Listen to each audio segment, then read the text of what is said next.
Hello, everyone.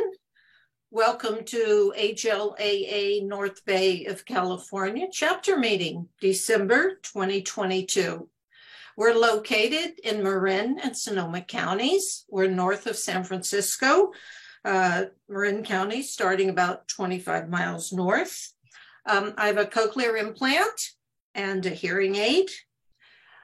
Our vice president is here, Tana Cooley. Our tech support is here, Jim Ozer, and our captioner, Kelly DeCamp, is here. Thank you, everyone, for being here today. There may also be some residents from Spring Lake Village here today, and we welcome you. Today, we have a presentation about communicating better. Whether you have hearing loss, like myself, or maybe don't have hearing loss, we can all do better communicating with people who have hearing loss. The presentation we have today is one that I've presented at the College of Marin, at the Redwood Senior Center and Drake Terrace, and to community service groups.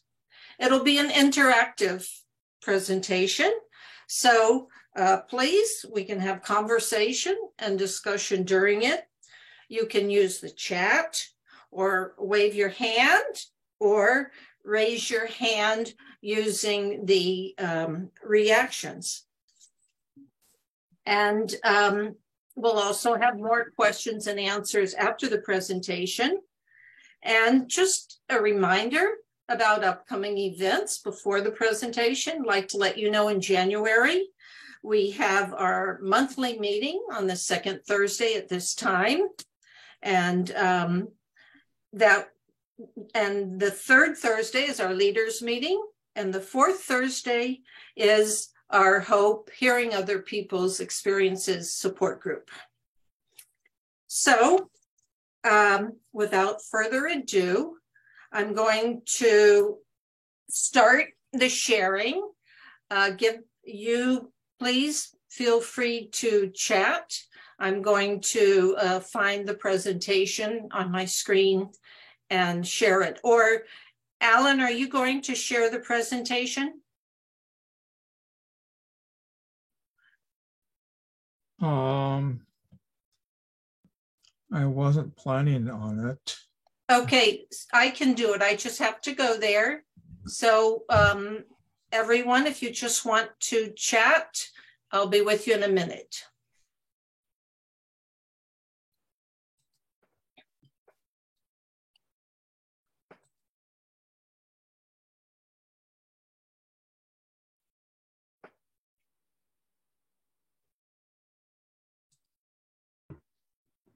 Quick question for everyone.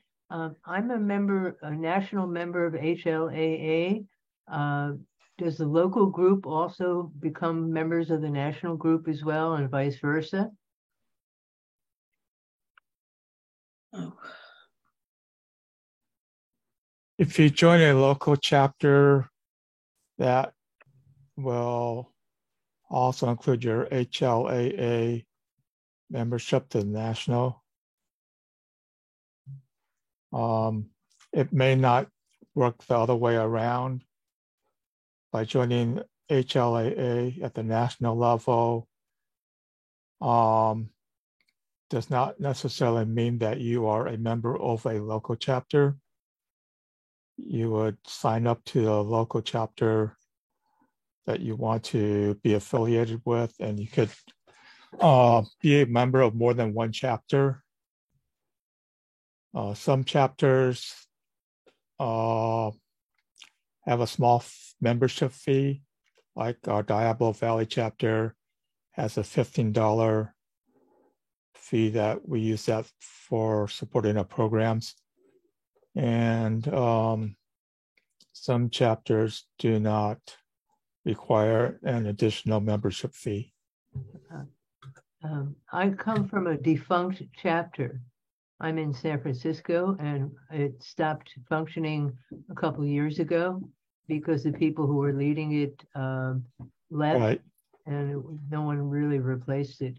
But I think at the time we could not be, we were local chapter and had to pay some dues, but not, we were not members of the national. So this time I went with the national membership, but didn't realize that that would also apply. Does that apply to the North Bay chapter?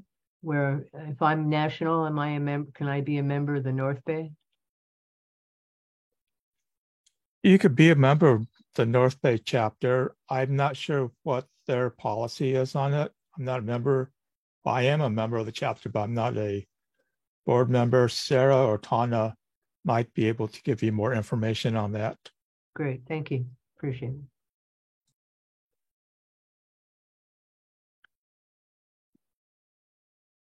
Okay.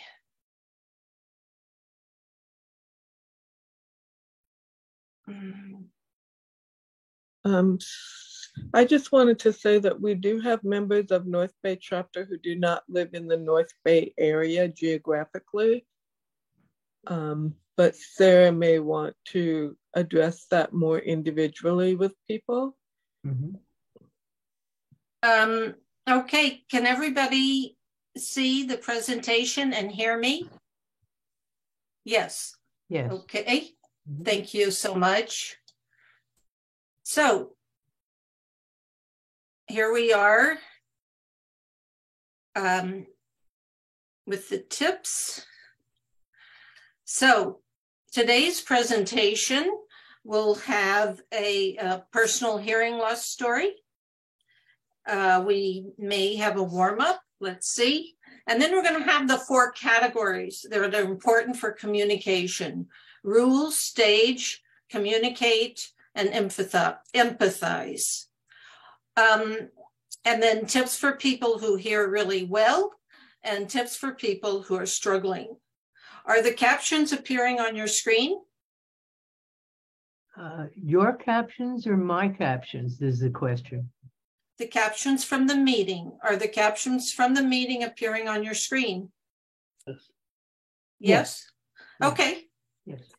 I'm asking because they're not appearing on my screen. That's why I'm asking you. You have to press CC. Pardon me? Try pressing CC at the bottom of your screen, Zoom screen.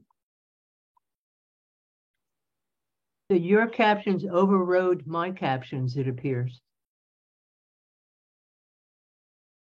Which is okay. That's fine with that. Can everyone see captions on their screen so that they can follow the meeting?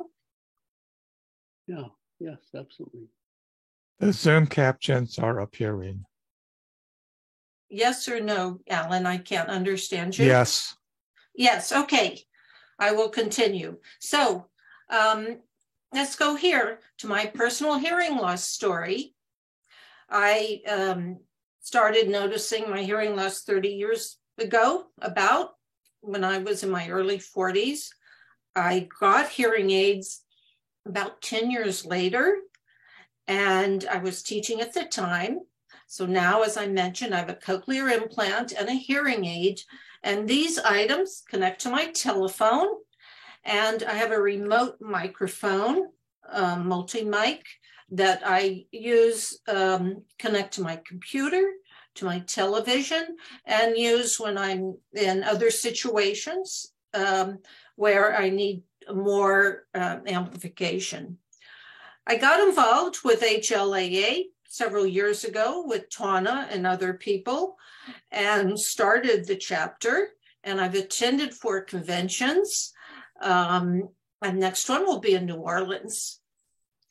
Our chapter has a monthly meeting, and we have our Hearing Other People's Experiences support group, which I warmly welcome you to join on the 4th Thursday of the month.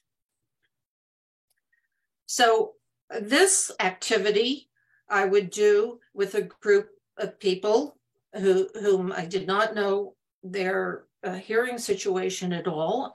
And I would ask them, do you know anyone with hearing loss? And when did you notice the communication breaking down? For our purposes today, we're not going to do that.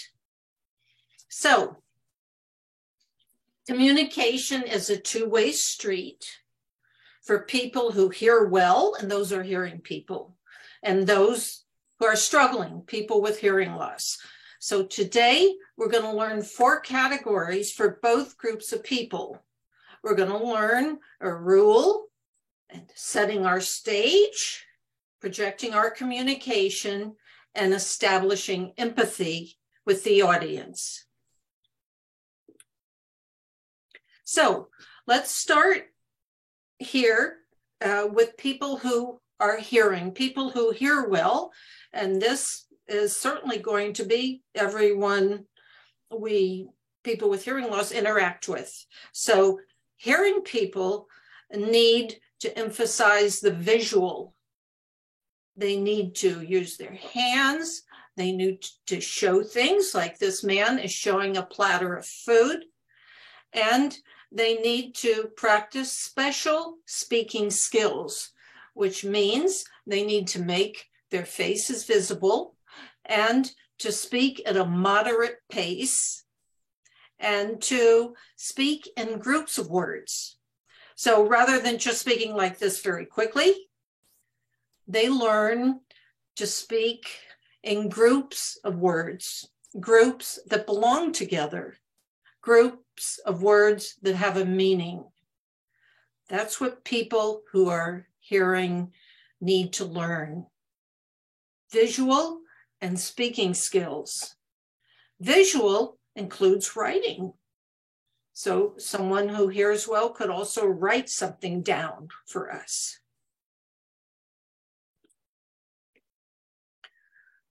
Next one is, if you hear well, set your stage. You would get the listener's attention first and face them and make sure the face is spotlighted, but not in back, but the face itself. Avoid noisy backgrounds and ask how to facilitate communication.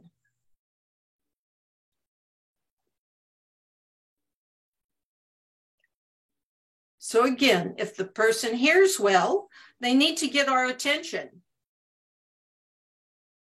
They need to face us.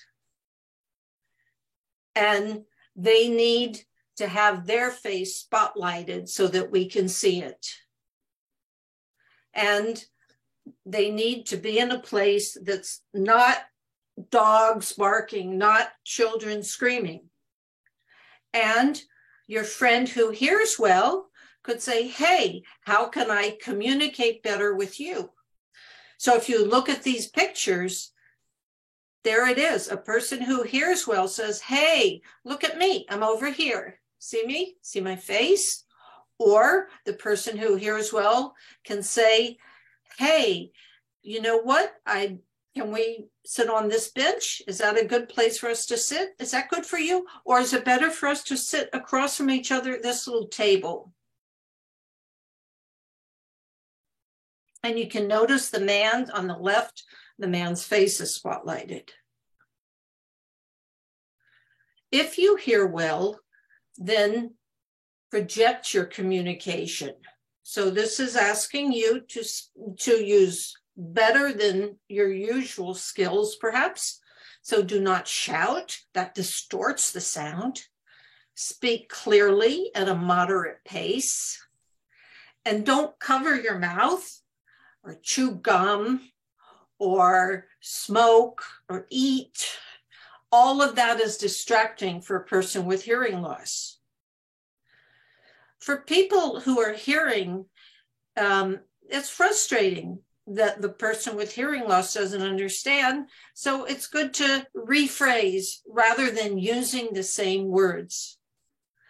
If the hearing person says, do you want to go to lunch tomorrow? And they say it again, do you want to go to lunch tomorrow? And their friend doesn't understand. They might say, hey, I'm thinking of going out tomorrow to get a bite. Are you interested in that? So the hearing person needs to rephrase to think how to say things differently, because something with that original question wasn't working for that person. And the hearing person, like in this picture here on the right, facial expressions are great. We want to see when people are happy or sad or oh, or we want to see that. People who have hearing loss want to see that. So if you hear well, use your face to communicate. And the last one here, give clues when changing subject.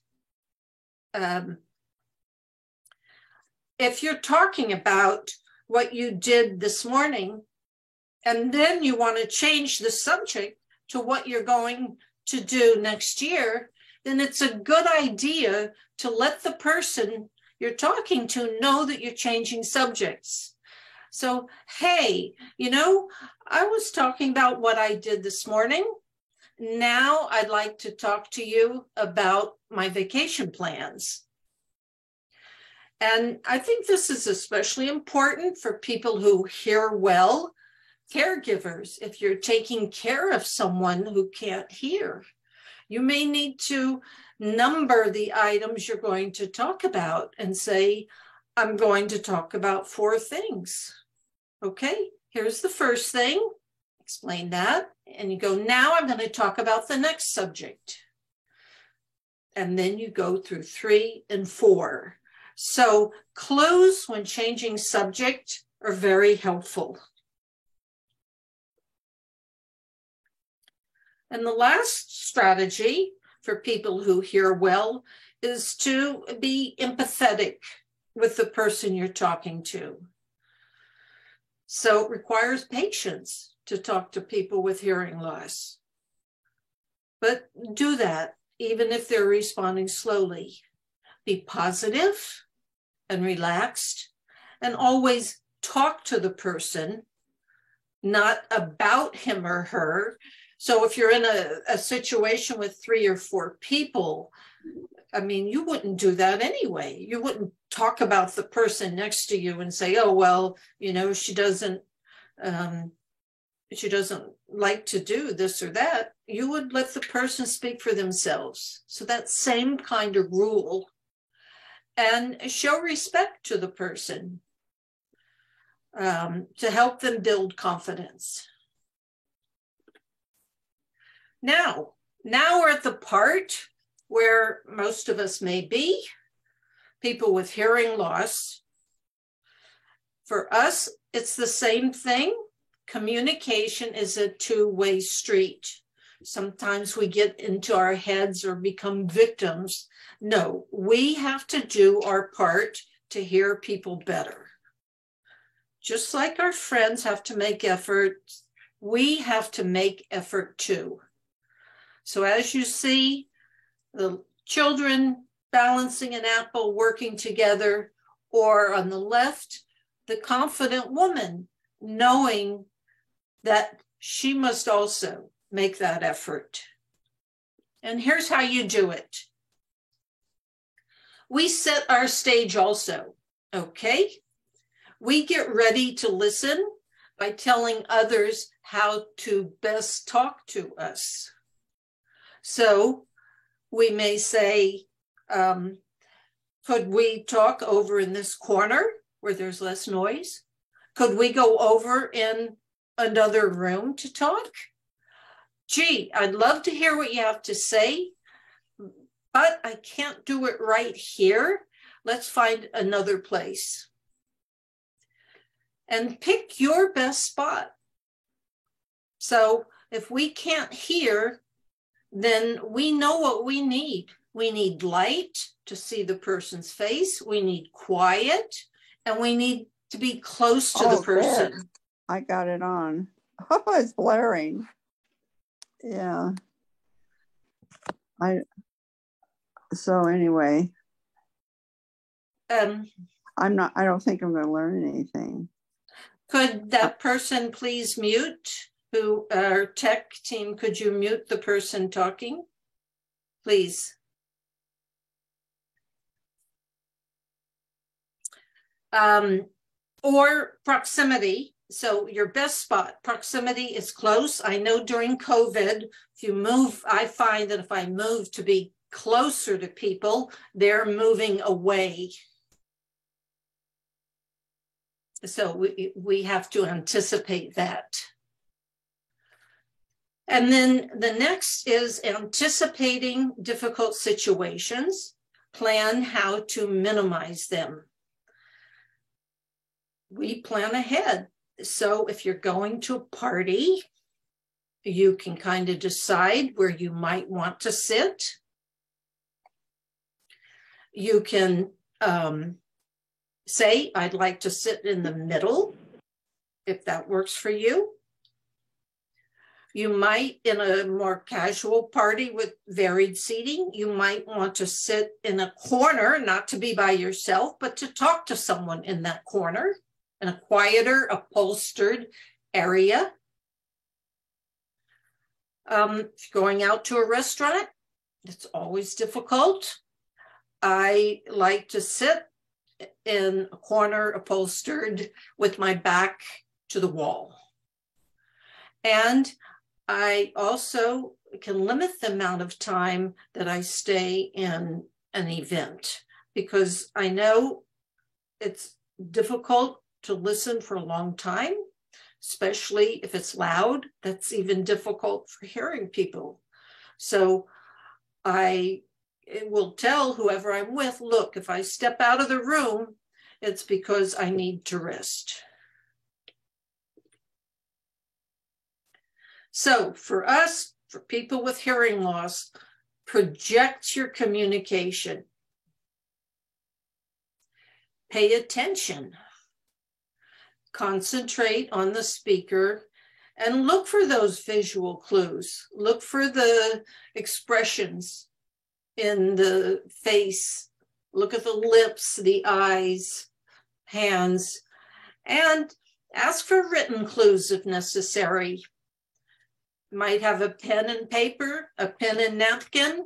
You've got a telephone handy, go over to the notes and open that up and write in the notes. And best not to interrupt the speaker. And the last one here, let me just see.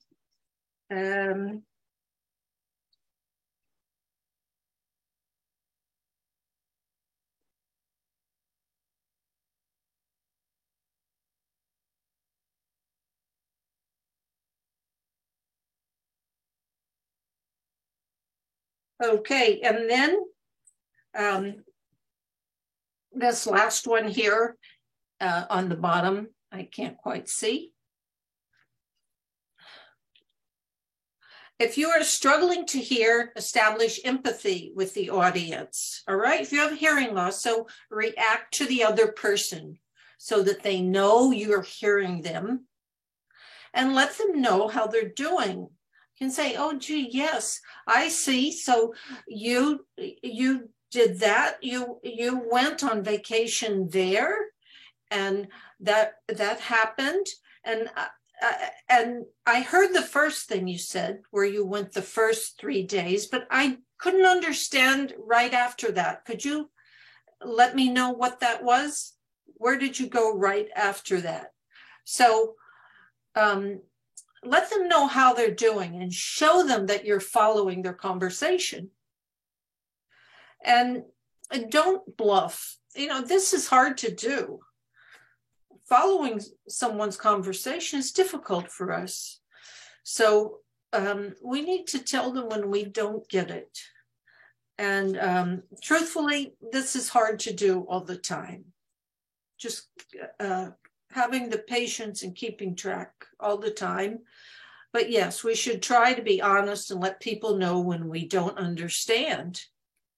And that's this man on the right, you know, he doesn't understand. So let's, you know, let people know about that. If you're unable to concentrate, because it gets tiring with the listening, I will often say, look, I'd like to talk to you about this. Can we talk about it in the morning? Can we talk about it in a couple of hours? It's just, I need time to rest, and I recognize that, and I want to give this person my full attention.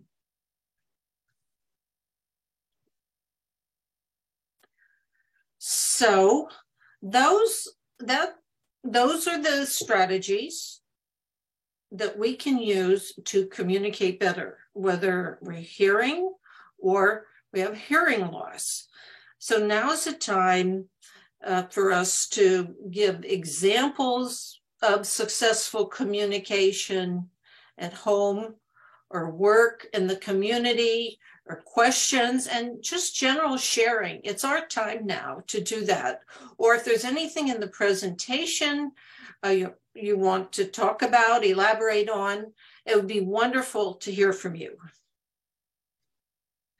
I'm just going, before we do this, I want to stop the share. I want to go to the last slide and say thank you for participating. And if you have comments, suggestions, or know a group that would like this presentation, please contact me. And so I'm going to stop sharing and go to our discussion.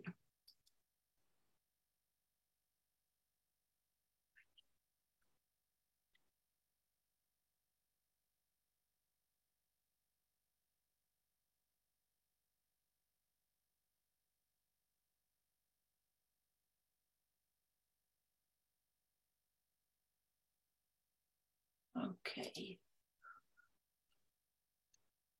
Let's see.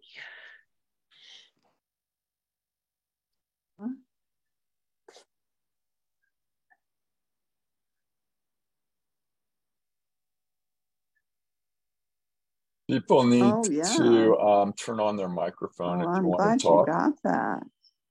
Joyce, Okay. everybody can hear you talking. Okay. You sound good, and Could you please mute that person?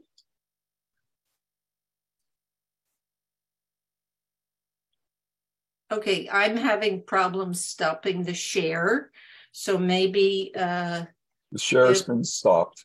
Okay, thank you. Okay, thank you very much. Okay, so would you like to share experiences? That would be a good time.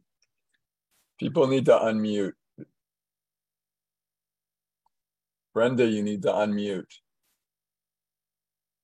Click the microphone icon to unmute.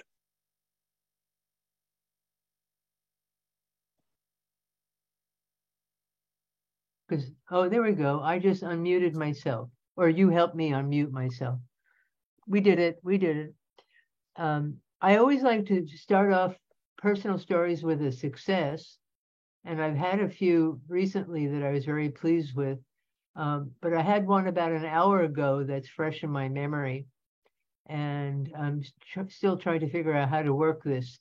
I had an electrician come over to look at my heating system, and sent by my landlord, who was supposed to have informed this person as to what the problem was with my heating. And I got a very nice man who didn't speak more than 3 words of English. And when he did, I couldn't understand a word he was saying. And I had, at that point, I'm pretty quick to figure out how to communicate, but I could not in this case. So I tried repeating, I tried listening more carefully.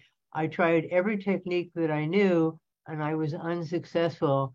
And I basically threw up my hands going, I'm stuck. I can't communicate. And I have no idea when he walked out what he was going to do. I just was at a loss. So I'm still smarting from that experience. Incredibly frustrating. And if anyone has any advice or feedback or suggestions as to if they were to find that themselves or have found themselves in that situation, what did they do?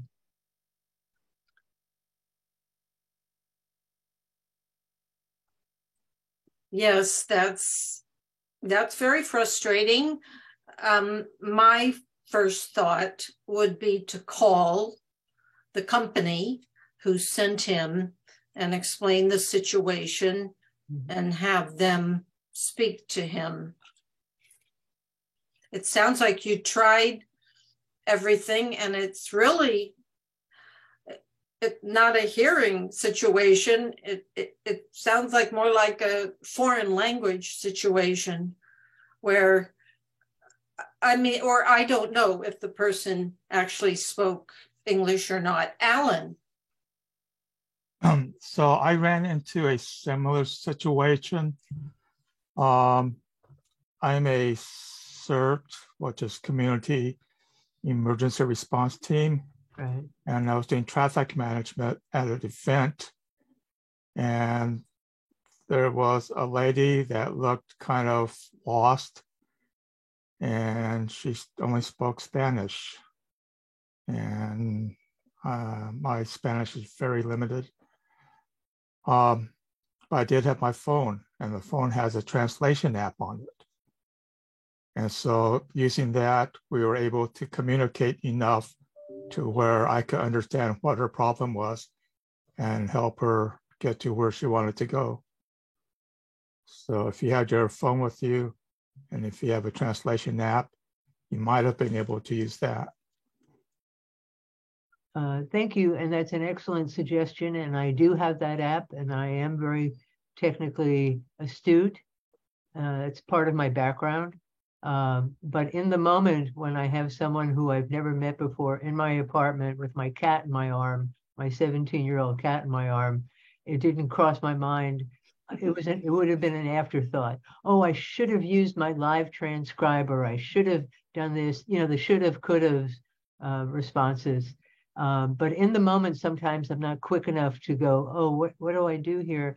And I don't think of a technical solution because I have my hearing aid on. I have a Roger device, if you're familiar with that, Yes. but that would not have made a difference. So I didn't think to extend it out to a translator at that point because it was going to be a very quick visit. He basically put his head into the heater, didn't look at me, and, you know, did whatever he was doing and then walked out. So there wasn't the opportunity to think quickly on my feet at that point. But thank you, Alan, for reminding me. And I will put up little Post-its around my doors and mirrors to say, live transcribe, translate, live transcribe. But even transcription may not have worked because I need a translation app, not a transcription app. There's a big difference between the two. But thank you for reminding me. Yeah, so I'm talking about translation. Yeah. Yeah. I have not tested out my translation app yet. I use Live Transcribe when I meet with my doctors, and because they're heavily accented. And it doesn't always work the way it should, but at least it's something. But now I've gotten to the point where I have a big medical test coming up and I'm prepping for it, and I'm sending my accessibility requests in advance of my test to the doctors and having a conversation with them directly before I agree to take the test. So I'm really trying to do pre-planning and avoid some of the mishaps I've run into before with medical professionals, because they may not be familiar with the technology. I'll give you a perfect example. I researched Kaiser's accessibility requirements and discovered that each department is responsible for implementing their own accessibility. It's not a system-wide requirement. And so I have to negotiate every time with a different department my accessibility requirements. That gets very complicated.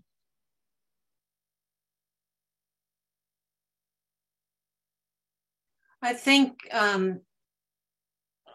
Brenda, what Alan pointed out and what you mentioned is having a translation app. And in fact, the electrician did seem to fix things.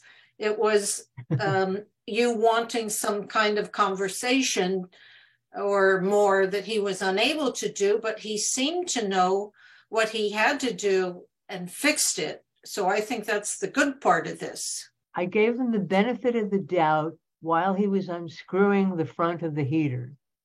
And I tried to elicit from him, did you get any instructions as to why you're here today and what you're supposed to be doing? And I could not get an answer on that. So as he walked out, I said, I knew what I needed to do. I'll do a follow-up with my landlord and the electrician's company. I won't let it go. I mean, I'll follow up, and I'm very tenacious. If I need an answer to something, I'll find it. Yeah. I have no choice but to be tenacious. Okay, so thank you for sharing that. Does anybody else want to share a situation where they've encountered difficulty, or they've used the strategies that we've shown here today?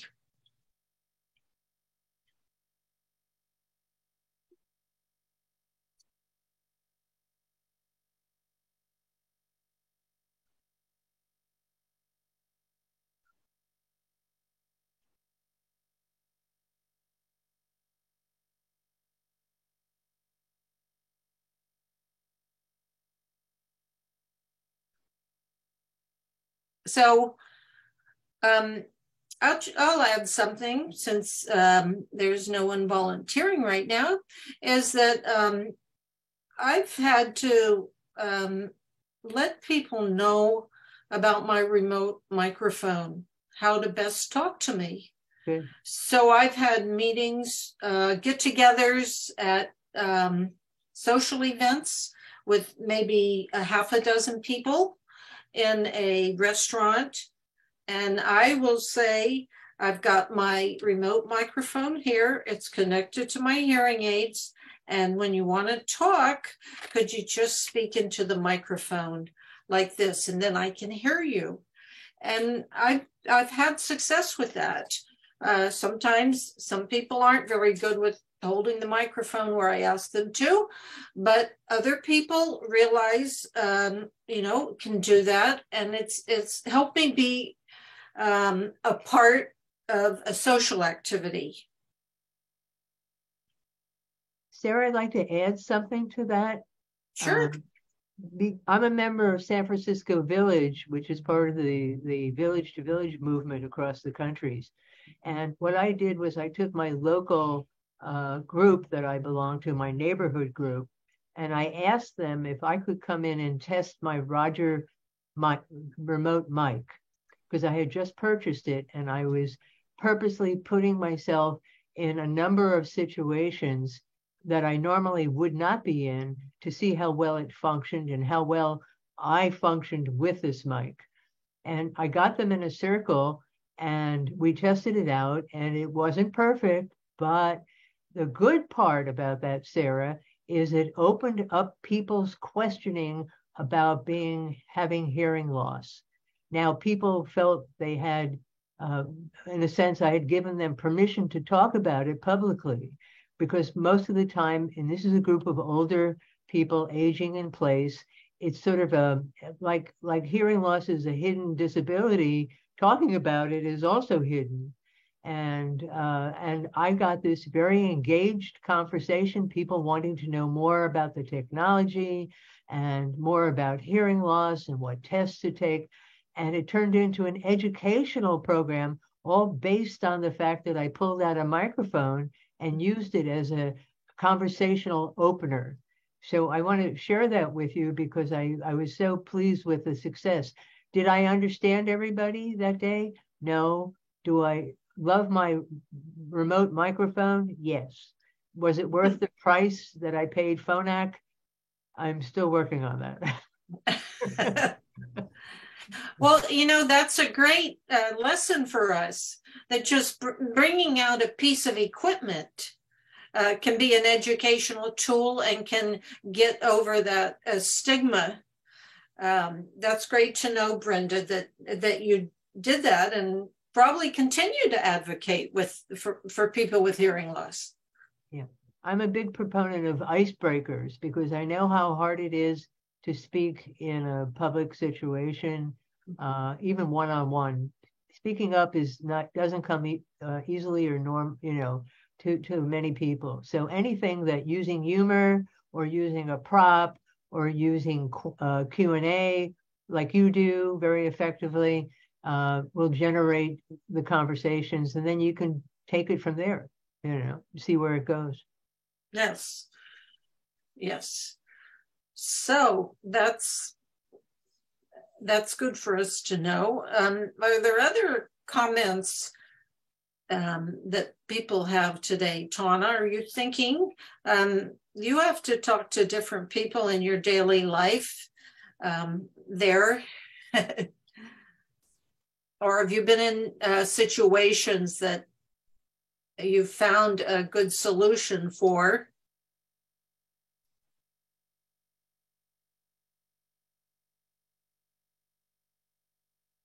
Yes. This isn't quite what you're asking, but I've been thinking, particularly as, we become more active after the pandemic, how I decide whether or not to ask restaurants to turn music down or not. And the responses that I get are all over the map.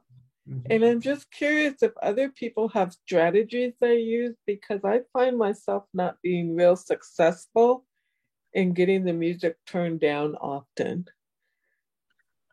Okay. I even feel bad asking for it. I mean, sometimes I feel like I just need to move, but sometimes the speakers are everywhere, so you can't really move. So I'm just wondering if people have comments about that. Yeah, I think Jim Ozer can tell us how he got the television turned off at a recent breakfast. Jim, would you like to share that? How did you? So we were I just asked the person to turn off the TV, and we were the only ones in the restaurant, so it wasn't a big deal, but she was willing to do that. Brenda, you mentioned being in different groups. Do you know that there is an HLA tech group? And since you are becoming an expert on your microphone, and Alan is in charge of that, so if you like to be on that list, they don't send a whole many emails, but you should probably put yourself on that list. I actually am very interested in doing that. As way of background, I have a lifetime college teaching credential in office services technology, but I got it 42 years ago. So it's a little outdated now. I have to keep up with things. I am known in my circles as the go-to person for technology. I'm constantly I'm known as the queen of workarounds. I can show you if something doesn't work, another way to make it work. I happen to like the investigation of that, and I pride myself on coming up with solutions to problems that people have with the technology. And I'm also always looking for new technology. Now, one of the things I have done is I have a Geek Squad membership for tech support. And they know me at the store. I go in once a week on Saturday night at 5:20 with a new problem on my smartphone, and it focuses on accessibility.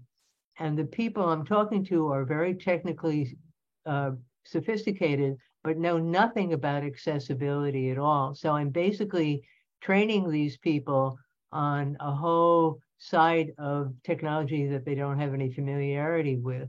And at the same time, we come up with solutions, or in some cases, we don't come up with any solutions, which means that I have to turn back to the company that produces the technology and deal with them myself.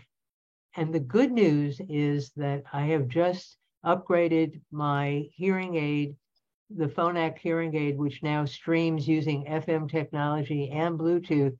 So for the first time, I can now get on the phone if need be with these companies and deal with their tech support people, which I couldn't do before. So I'm very committed to working with the technology and finding solutions, not only for myself, but for other people, particularly older people who don't have a high comfort level or familiarity with dealing with the technology, because that's a stumbling block for a lot of people. So Alan, if you want to put me on your list, I'm happy to join. I'm interested to see what you're doing, and perhaps I can contribute in some way. Okay, thank you, Brenda.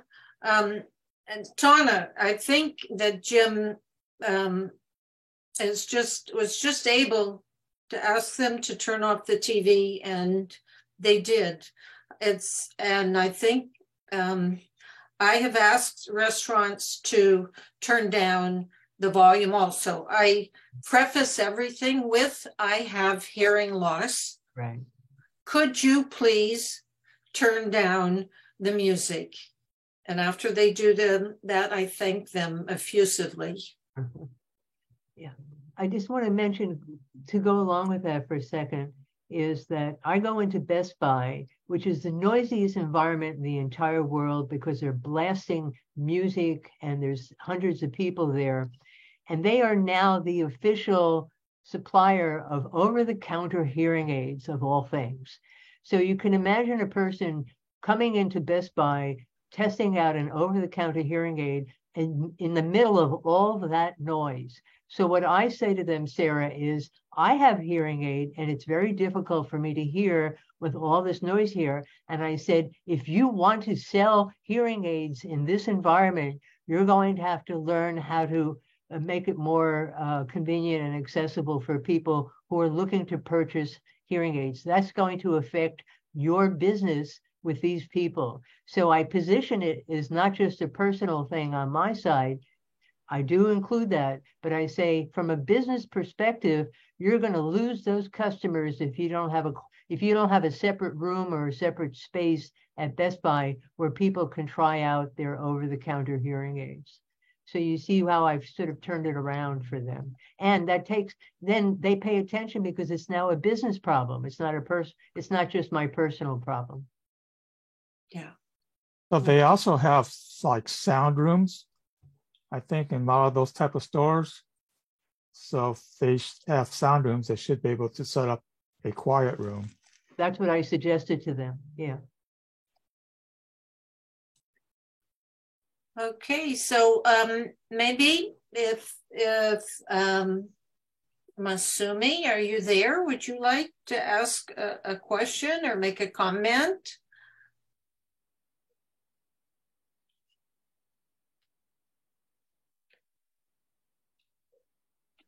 I don't. Okay. Hi, Alan. Hi. I've been on. Let's see. I've been on the phone. Oh, I see. Yes. Driving from Berkeley to here. I have a comment. My wife and I flew on Alaska Air from Los Angeles to SFO Sunday night, and as has happened before, it is so blaring, and I wear hearing aids when they announce things because those speakers are just right above you. Mm-hmm. Does anybody have any way of coping with that other than to grab your hearing aids and keep them out? Anyway, it was excruciating. Are you talking about in the airplane?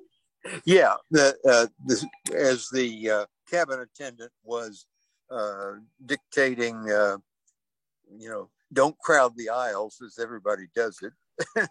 And just those announcements, I just found them totally painful. And I don't know where the speakers are. Maybe it's a good idea to try to get seated where there aren't any speakers, but I don't know. Okay, Tana. I don't know what kind of volume control you have on your hearing aid, but my volume goes up and down 20, 40 times a day. especially on airplanes, I actually turn my hearing aids off on airplanes because the planes are so noisy, and I also have a severe to profound loss. I'm concerned about the amount of damage that could be done to my hearing. And airplanes, to me, they're very ritual. You know, what the attendants say is very ritual. The announcements they make is very ritual. You can predict kind of what they're going to say. And sometimes when it's time to, I think the thing you specifically said was when it's time to get up and line out. I don't necessarily jump because I just don't know what the announcement has been. But I don't know about you. I, long ago, after missing a flight because they changed the gate and I didn't hear the overhead, I basically go up to the gate when I get there and say, I have a hearing loss, I need to board separately. And so I board in the beginning, no matter wherever, and I sit in the front, I walk in, tell the flight attendant, I don't hear. You don't have to worry about the instructions for me because I fly a lot. And I just relax because unless there's an emergency, in which case you can turn your hearing aid on back pretty quickly, it's almost always the same kind of rote thing in an airplane to me. So that's just the way I deal with it. I saw Brenda had her hand up as well. I just realized that I have a solution that I used in other situations that could possibly work here, which is I personally would turn off my hearing aid, and I am deaf when I have no hearing. I have single-sided deafness, and then if I turn off my hearing aid, I'm deaf on both sides. I would pull out now, correct me if I'm wrong, is the Wi-Fi operating at that point when you're sitting in your seat in the airplane? And if so, can you just pull out your smartphone, turn to Google Live Transcribe, and stick it in front of the speaker and have the transcribed in front of you as the message is going on? Is that a possibility at all? And the other thing I would suggest is I've worked with musicians, symphony musicians, and also sports people, and they work with special noise reduction plugs, earplugs, where the noise is reduced, but they can still hear voices or whatever in the background. So there are a couple technical solutions there, but my first one would be, like I deal with the doctors, I pull out my smartphone, I stick it in front of whatever the sound source is, and I read whatever is being said, but I've turned off my hearing aids, is what I've done. I'm just curious. I use Otter as my transcribing for my phone. And often when there's background noise, it will pick up multiple conversations or noise, or will give me a little note which says that the sound quality is too poor. Has anybody used Otter on an airplane? I would assume that the background noise would be so strong you couldn't use it. Tana, do you use an external mic? I do not use an external mic because the external mic for my particular hearing aids is poor quality. Okay. I do use my cell phone on Bluetooth all the time. I use Live Transcribe on my iPhone. I don't know how an external mic would really help on an airplane. Let me give you the heads up on that. The reason I spent the amount of money I did on the Roger is because it's famous for the fact that it blocks out background sound. And I needed something, that was my big nemesis, is background sound. And it does. I tested out. And I don't know, Sarah, you use a different brand of external mic? Yeah. Does yours block Brenda, out background I did sound? buy the external mic, which goes with my Oticon Exceeds. Rogers does not pair with Oticons, as far as I know, unless something changed in the last year. It's changed. And so Rogers is probably the best external mic that's around, but I didn't need a Phonak, I needed an Oticon. So it's just the way it works. I have complained to Oticon about the quality of their equivalent of a Rogers mic. Rogers is Rogers, you know? Roger is Roger. And also, by the way, it is I find it to be far superior to Bluetooth. And it's an FM system, which is the same thing that radios work on. And that's really cool. Yeah, and it is so cool that I'm always amazed when something occurs that I don't expect it to do. But the reason I bought it, the prime reason I bought it, was to block out background sound, which drives me crazy. Yeah, I had an FM system on my previous hearing aids, and it was extremely helpful. It also broke really easily, and again, it was not a Rogers. So I just think that it's hard to say, do you have an external mic? It's better to just say, do you have Rogers? Because not everyone has the ability to pair Rogers with their best hearing aids for their hearing. Well, Roger, by the way, does pair now. That was part of my criteria for purchasing it. I have a Phonak hearing aid, so I wanted total compatibility. But I also discovered that it was compatible with a few other mics.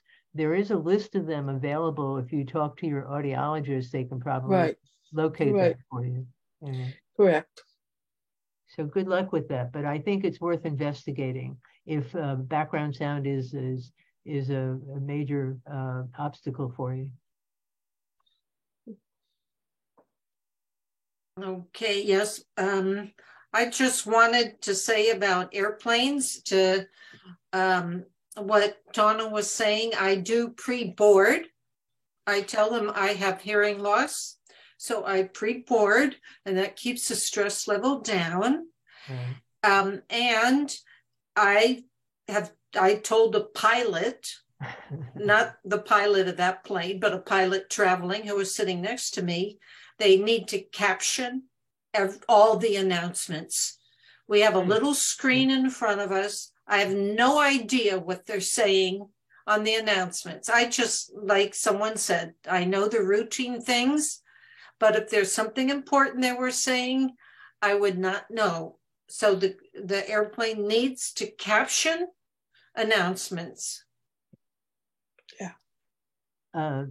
Let me interject for just a second again. I know I hope I'm not taking up too much of people's times, but Sherry Ebert, the podcaster and author of Here and Beyond, put together a petition for Zoom, and 80,000 people, including myself, signed it for them to offer free captioning. And the reason that you have free captioning today is due to Sherry Ebert's activities.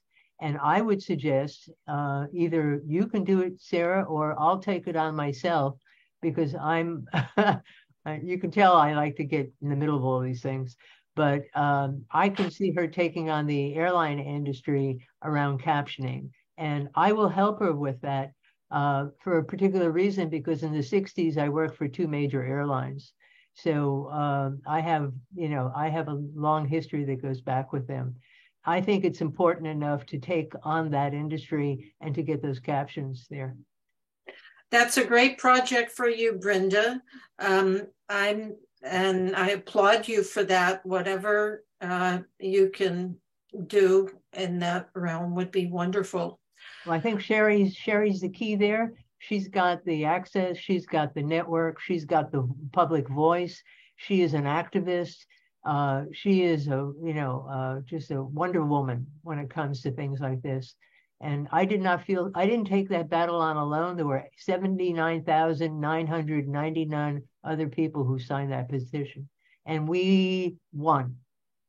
That's the okay. We won. Thank you so much for that input. We're arriving at 5 o'clock. So I would like everyone to know that's the end of the formal presentation. today, and our captioner may leave now. And we can stay if you want to socialize, if you want to talk, or I'll be here for 15 minutes. But thank you to our captioner so much. Thank you, Kelly. Thank you. I usually stay after Sarah, but I have two things. I need to get my grandchild, and I have a contractor here who just came through the door, so I need to go talk to them. Okay. Thank you. It was a good meeting. Bye-bye. Bye, Tana. Nice talking to you. Okay. So Priscilla's here and Alan.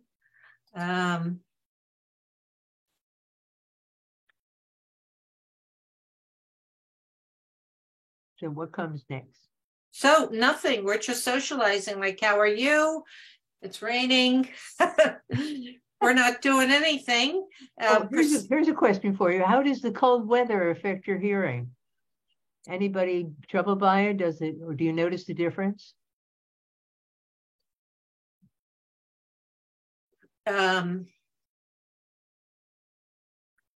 No, but there is a note here. Excuse me, Brenda, I'm going to change the subject. There's a note here for our daughter's show in San Francisco. She's written a musical. It's called Shoshana in December, and it's playing at Custom Made Theater at the Phoenix Theater on Mason Street until December 18th. And we recommend it. So that's my plug for our daughter. Rose Ozer has written a musical. It's playing now in San Francisco. And I've been, okay.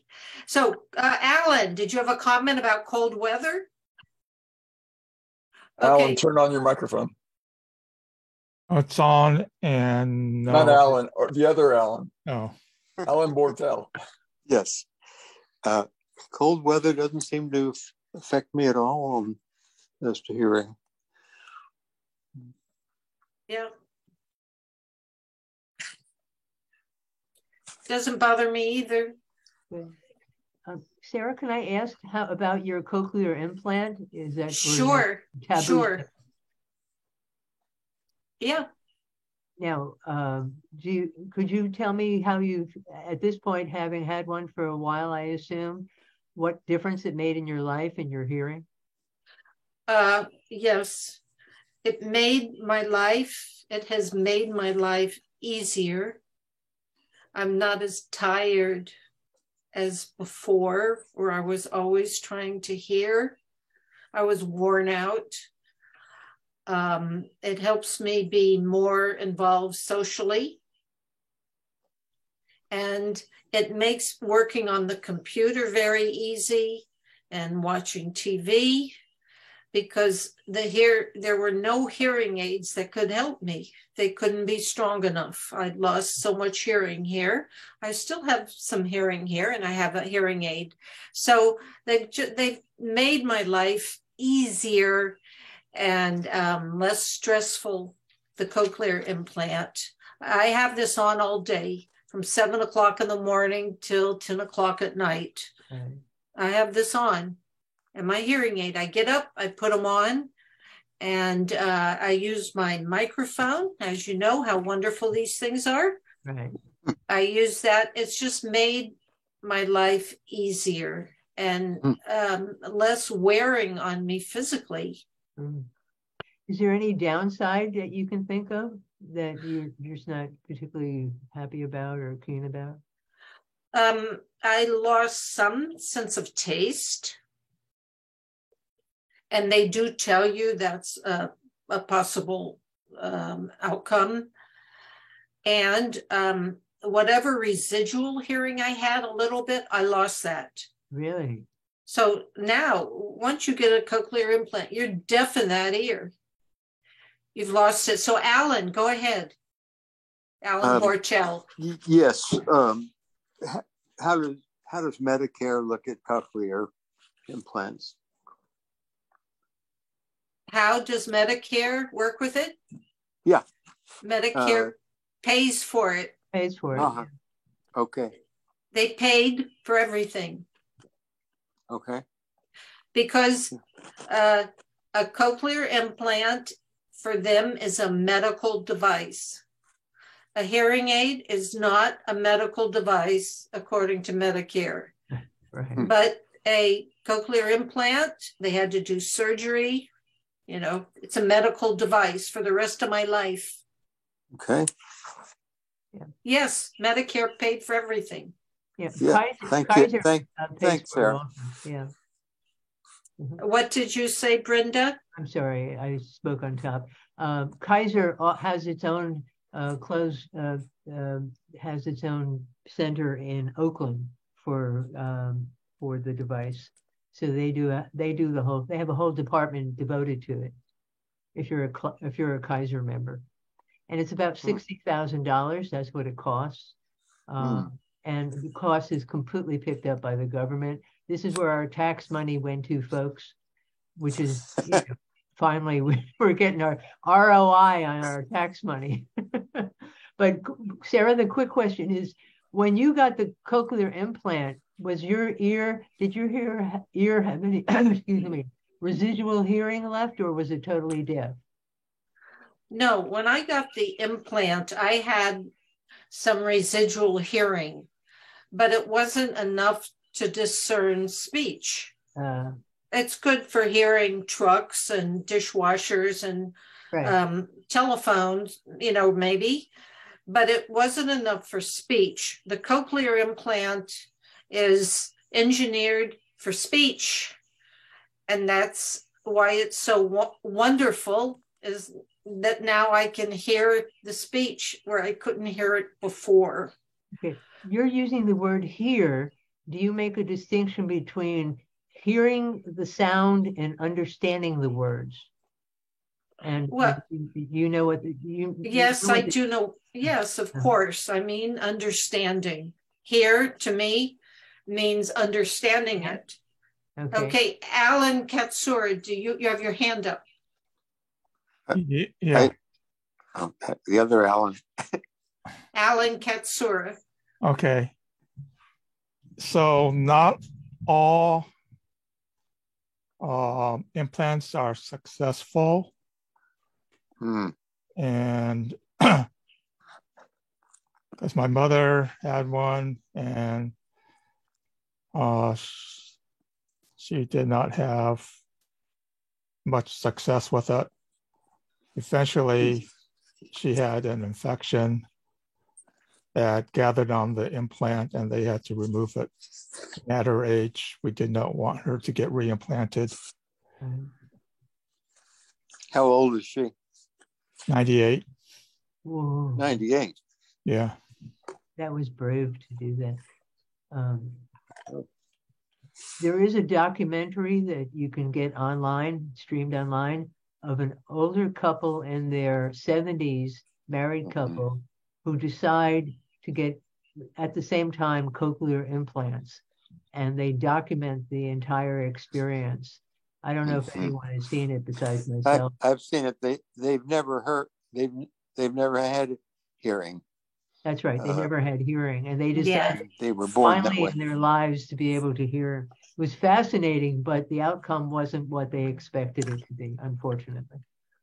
Yeah. No. The longer you are without hearing, the longer it takes to get used to the implant, if at all. So I had recent hearing through hearing aids in that ear. Right. But that's why it was successful for me, but it doesn't necessarily bring it back the way one might expect. I think if you're totally deaf from birth, that's different. I think.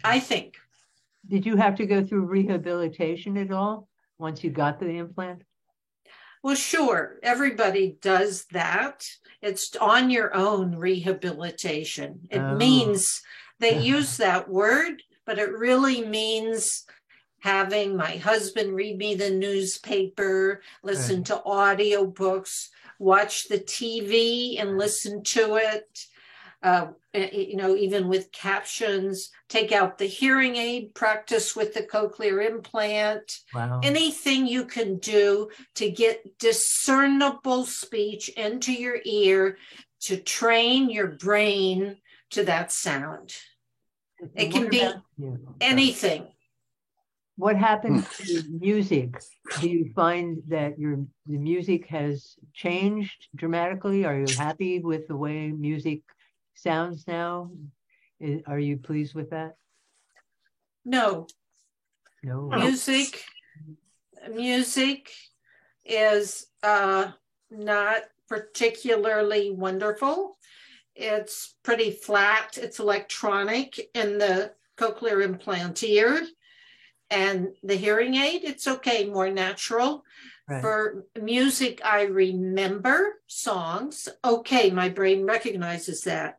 Right. I enjoy jazz music with a few instruments, maybe with a piano and a horn. But I don't enjoy like a big orchestra. I can't discern, and it's off key. And many times, most people singing sound bad. So I know other people are able to practice more with that. I'm just not that interested. Okay. Now, you were a teacher, I know, in ESL for a very long time. And you probably know the sound of your own voice better than anyone. How did that change with the cochlear implant? Is it still your voice? It's still my voice, yes. I can still recognize that. I have a hearing aid, and I have residual hearing in the left ear. Right. And even now, talking through all this technology, it sounds like me. To me, it sounds like me. Good to hear that, because I was concerned about that being something that would get in my way. I don't want my voice to change at this point. I mean, it will change because I'm getting older anyway, but I don't want to have to facilitate it changing, you know. Well, I think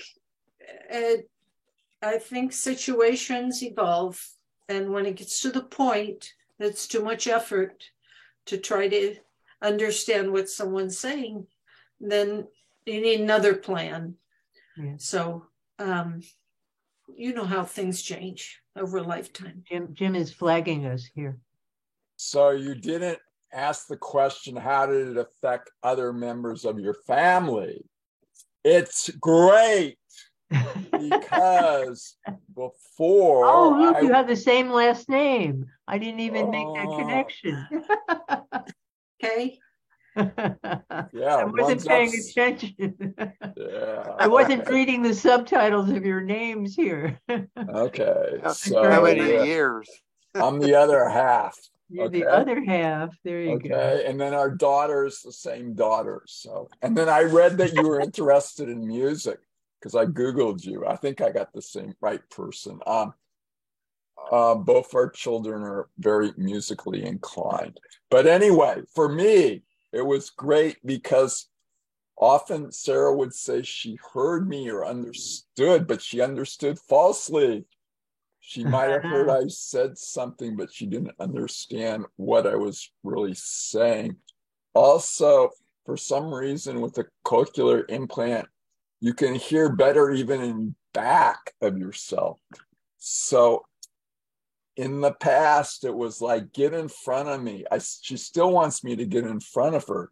But if there's a situation where I have to be in back of her, or if I walk into a room or there's some noise in back of her, she can now hear that noise, maybe not know what it is, but at least know there's some noise in back of her. So it works, it seems like it works 360 degrees. It works in a circle.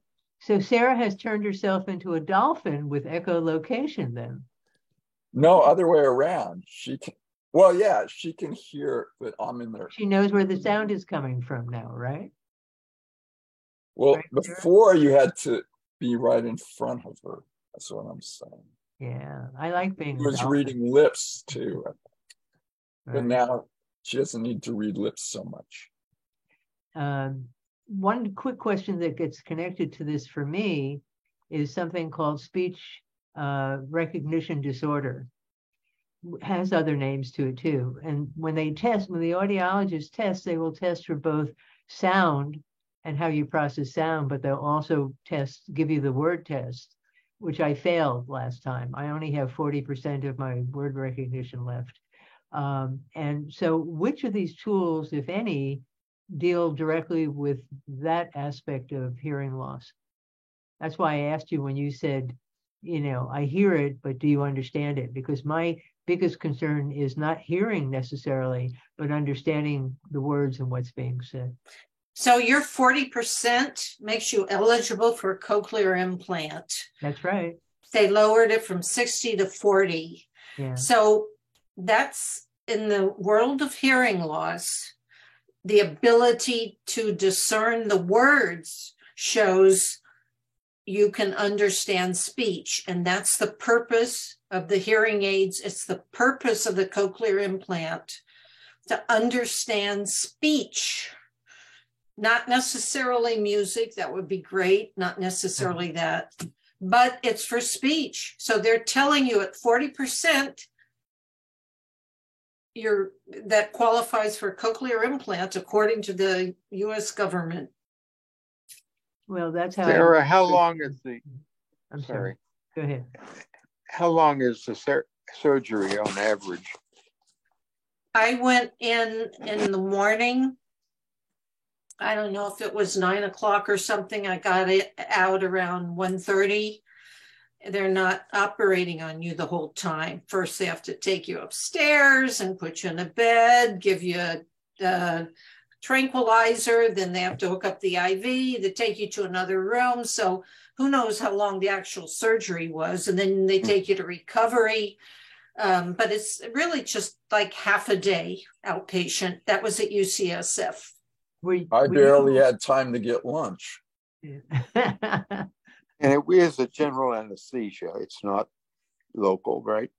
It's general? Yes. Okay. Yes, it is a general anesthesia because they're cutting here into the side here and putting in the implant device, and they're putting the electrode into the cochlea.